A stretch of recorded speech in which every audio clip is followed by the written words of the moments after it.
My name is Xander, and this is the code review for my Pre-Calc 11 project, which is a quadratic calculator.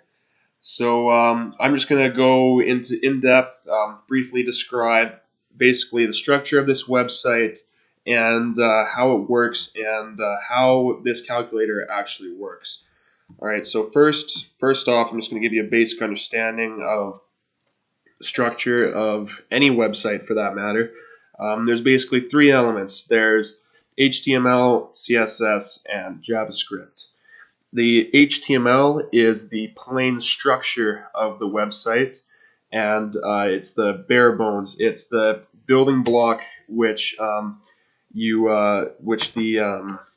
CSS and JavaScript is built upon. So, for example, if I were to remove the CSS, which I'm going to do so right now, you can see that the website is very plain. There's no colors. This is basically just what your HTML looks like by default with no styling, and the images are also going to be proportionally sized because they have the size of the images haven't been defined. Let's go back here. Alright, so that's the HTML. The CSS is responsible for the styling, which I've just briefly mentioned.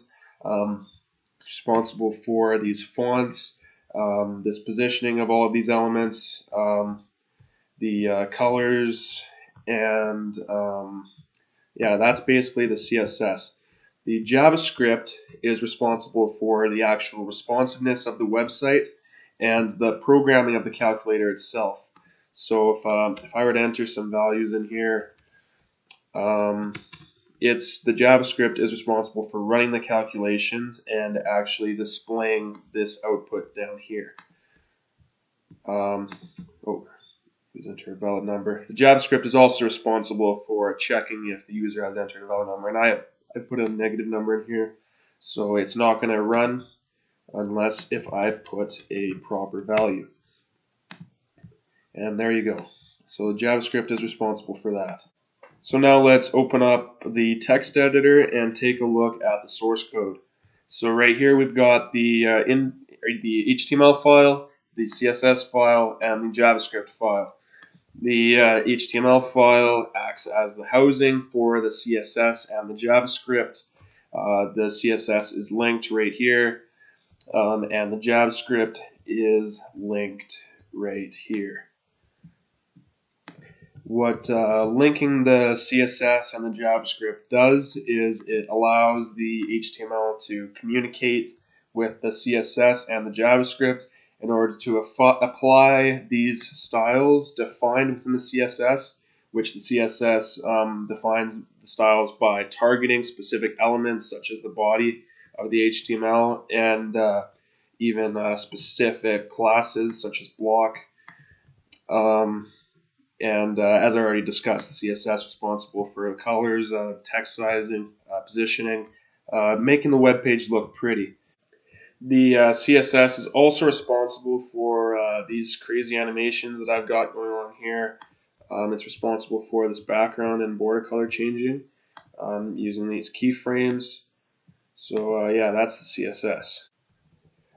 Linking the JavaScript allows the JavaScript to target specific HTML elements and add event listeners, which actually make the web page interactive and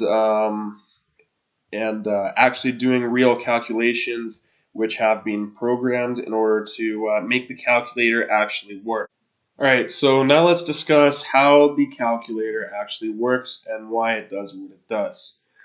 So I'm not going to talk too much about the query selectors or just the basics. I'm not going to talk about any of this technical coding stuff.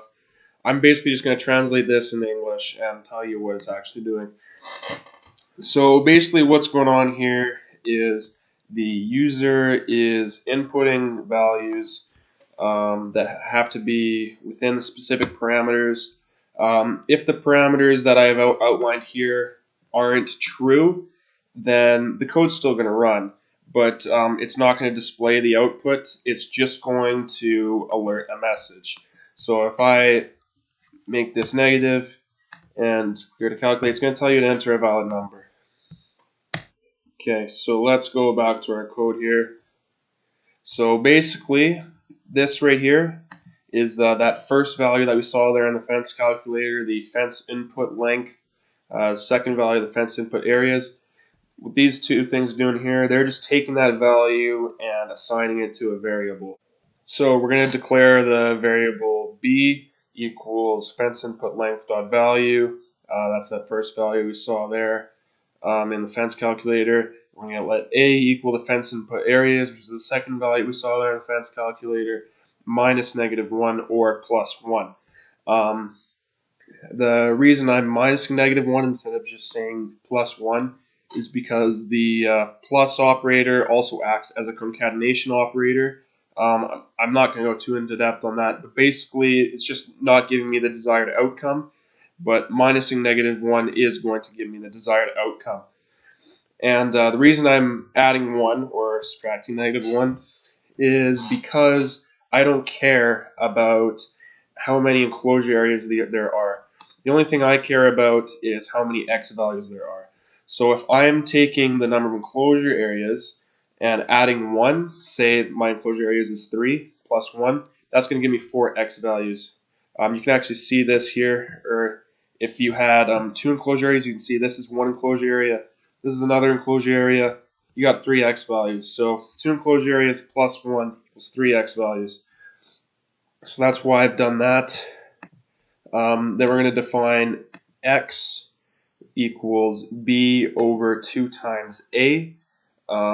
That's just a basic formula that we've been given. X equals b over 2a.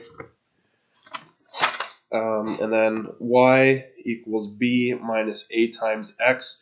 I basically just came up with this formula by actually solving the equation and converting it into an algebraic form for the computer to understand. And max equals x times y.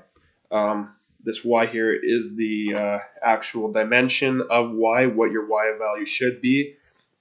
And the x value is what your x value should be. And as we know, the area of a rectangle equals base times height. And this enclosure here, oops, sorry, wrong thing. This enclosure here, x times y, that will give us the area of this rectangle, which is our maximum area after plugging it into here. This r value here isn't too important. It's basically just there for my if statement, so that it's not going to output the values if the user decides to enter a decimal for the number of enclosure areas. And the reason I've done that is because it doesn't make any sense. How are you going to have a fraction of an enclosure area? So it's basically saying that the user can only enter a whole number there. Yeah, now let's talk about this if statement here. So this if statement is saying that it's only going to display our optimal x value, our optimal y value, and our maximum area. It's only going to display these values down here if these values inputted are within these specified parameters. If these values are not within those parameters, then it is going to alert, please enter a valid number. So that's basically what this down here is doing. Alright, so now let's discuss our revenue calculator. It's basically got the same principles as the fence calculator. It's just a bit more involved and a bit more complex, as you can see.